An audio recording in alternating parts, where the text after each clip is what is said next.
இன்றைக்கி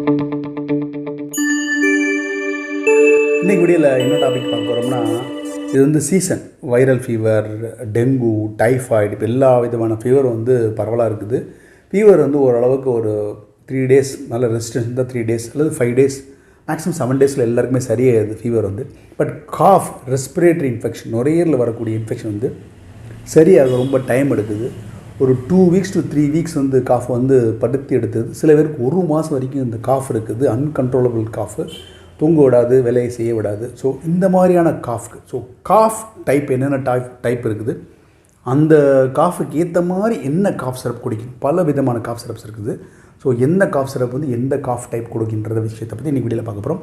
நம்ம சேனலுக்கு நீங்கள் புதுசாக இருந்தீங்கன்னா நம்ம சேனலை சப்ஸ்கிரைப் பண்ணி பக்கத்தில் பெல் ஐகான் அனுப்பிங்க. ஸோ தட் நம்ம போடக்கூடிய வீடியோவோட நோட்டிஃபிகேஷன் எல்லாம் உங்களுக்கு வரும். இப்போ வாங்க வீடியோக்குள்ளே போகலாம். ஸோ முதல்ல வந்து காஃப் டைப்ஸ் என்னென்ன பார்ப்போம், அதுக்கேற்ற மாதிரி காஃப் சிரப் பார்ப்போம். ஸோ 4 விதமான காஃப் வந்து நம்ம வந்து பார்க்க போகிறோம் இன்றைக்கி. வந்து ஒன்று வந்து ஃபஸ்ட்டு வந்து வறட்டு இருமல். இப்படி தொண்டையிலேருந்து நம்ம இருமல் வரும்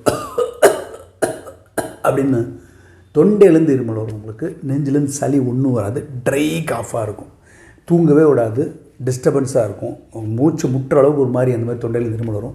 ஸோ இந்த மாதிரி வறட்டு நம்மளுக்கு பார்த்திங்கன்னா நீங்கள் பாட்டிலே பார்த்தா ட்ரை காஃப்னு போட்டிருப்பாங்க. சில இன்க்ரீடியன்ட் சொல்கிறேன், அதை பார்த்து வாங்கிக்கிங்க. டெக்ஸ்ட்ரார் மெத்தார்பான் ஹைட்ரோப்ரோமைன் இருக்கும், அல்லது குளோரோஃபினைல் மேலியேட் இருக்கும்.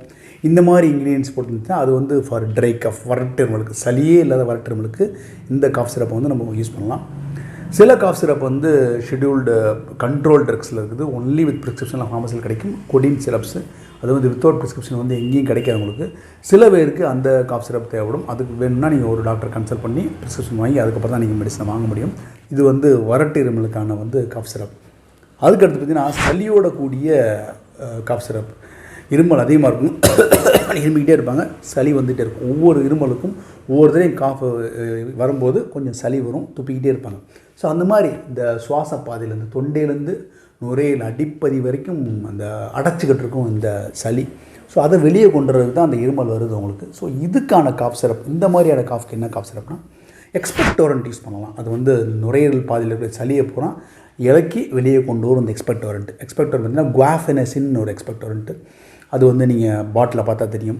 அது மாதிரி டெர்பியூட்டலின்னு சொல்லிட்டு ஒரு பிராங்கோ டயலேட்டர், நுரையீரலில் விரிச்சு கொடுக்கக்கூடிய அந்த டெர்பியூட்டலின், குவாஃபெனசின் இதெல்லாம் சேர்ந்துருந்தால் அது வந்து எக்ஸ்பெக்டோரண்ட் காஃப் சிரப். வந்து சளியை வந்து வெளியே கொண்டு வரக்கூடிய, நுரையீரல் அடைச்சிட்டு இருக்கக்கூடிய, சுவாச பாதையில் அடைச்சிட்டு இருக்கக்கூடிய சளியை போனால் வெளியே கொண்டு வரக்கூடிய தான் இந்த எக்ஸ்பெக்டோரண்ட்டில்.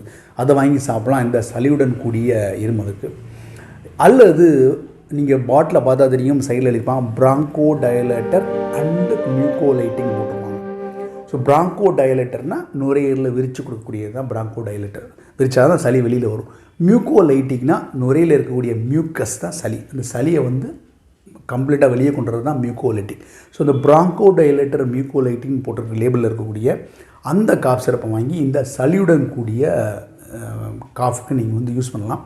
மியூகோலைட்டிங் பார்த்திங்கன்னா அதில் அம்ப்ராக்சால்னு ஒரு இன்க்ரீடியன்ட் இருக்குது. நான் சொன்ன மாதிரி எக்ஸ்பெக்டோரண்ட் வந்து குவாஃபெனசின், டெர்பியூட்டிலேருந்து பிராங்கோ டயலேட்டர். ஸோ இதெல்லாம் இந்த மாதிரி இன்க்ரீடியன்ஸ் இருந்துச்சுன்னா அந்த சளியுடன் கூடிய இருமலுக்கு நம்ம வந்து யூஸ் பண்ணலாம். சளியும் வெளியில் வந்துடும்.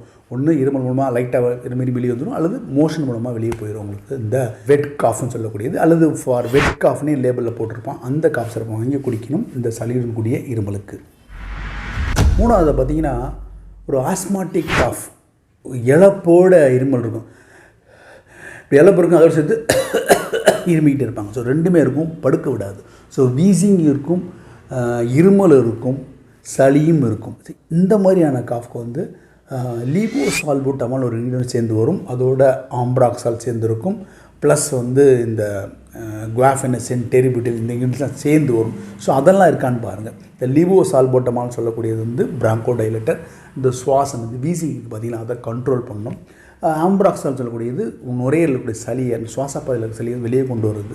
ஸோ அந்த இன்க்ரீடியன்ட்லாம் இருந்தால் அந்த காஃப் சிரப் வந்து எதுக்குன்னு கேட்டிங்கன்னா ஆஸ்மாட்டிக் காஃப் சிரப். வீசிங்குடன், இழப்புடன் கூடிய இருமலுக்கு இந்த காஃப் சிரப்பை யூஸ் பண்ணுவோம். நாலாவது பார்த்திங்கன்னா அலர்ஜிக் காஃப். அலர்ஜி இருக்கும், தும்மல் அதிகமாக இருக்கும், கண்ணிலேருந்து நீர் வரும், இருமல் அதிகமாக இருக்கும், இருமல் டக்குன்னு வரும், குத்தி இருமலங்கலாம், அது அலர்ஜிக் காஃப். அதுக்கு வந்து பார்த்திங்கன்னா ஒரு ஆன்டி அலர்ஜிக் மெடிசன் இருக்கிற மாதிரி. அதில் பார்த்திங்கன்னா சில சமயங்களில் சிபிஎம் இருக்கும் அந்த அலர்ஜிக் காஃபில். அதே மாதிரி லீவோசிட்ரிசின் இருக்கும் இந்த அலர்ஜி காஃப் மெடிசனில். ஸோ ஃபார் அலர்ஜிக் காஃப்னே போட்டிருப்பாங்க நீங்கள் லேபிளில் பார்த்தீங்கன்னா. ஸோ இந்த மாதிரியான அலர்ஜி சம்மந்தப்பட்ட அலர்ஜியால் வரக்கூடிய காஃப்க்கு வந்து அலர்ஜிக் காஃப் சிரப் யூஸ் பண்ணணும். நைட்லாம் காஃப் இல்லைப்பா, பக்கத்தில் மட்டும் லைட்டாக அப்பப்போ வந்து ஒர்க் பண்ணும்போது டிஸ்டர்ப் பண்ணுது எங்களை அப்படின்னா சிரப் எதுவுமே வேணும். ஏதாவது லோசெஞ்சஸ், நிறைய லோசெஞ்சஸ் இருக்குது ஃபார்மசிஸில்.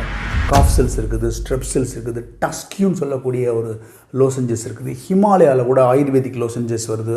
அந்த மாதிரி லோசெஞ்சஸ் வாங்கி வச்சுட்டு உங்களுக்கு அந்த மாதிரி தொண்டையில் ஒரு மாதிரி கமர்ற மாதிரி இருமல் வர மாதிரி இருந்தால் ஒரு எடுத்து வாயில் போட்டுக்கிட்டிங்கன்னா அந்த சூதினி இஃபெக்ட் வந்து தொண்டையை வந்து சாஃப்டன் பண்ணி கொடுக்கும், அங்கே இருக்கக்கூடிய இரிட்டேஷனை குறைக்கும். ஸோ தட் உங்களுக்கு இருமல் வர்றது குறையும் இந்த லோசெஞ்சஸ் யூஸ் பண்ணும்போது. அதை யூஸ் பண்ணி நம்ம கட்டுப்படுத்திக்கலாம் இந்த காஃபை வந்து. Okay my dear brothers and sisters, இன்றைக்கி பேசின டாபிக் பிடிச்சிருந்தா லைக் பண்ணுங்கள், ஷேர் பண்ணுங்கள். கேள்விகள் இருந்தால் தாராளமாக கேள்வி கேளுங்க, கமெண்ட் இருந்தாலும் தாராளமாக சொல்லுங்கள். சப்ஸ்கிரைப் பண்ணுங்கள். முக்கியமாக மீண்டும் அடுத்த வீடியோவில் நல்ல இன்ஃபர்மேட்டிவ் டாப்பிக்குடன் சந்திப்போம். டில் தென் பாய் ஃப்ரம் நம்பினா.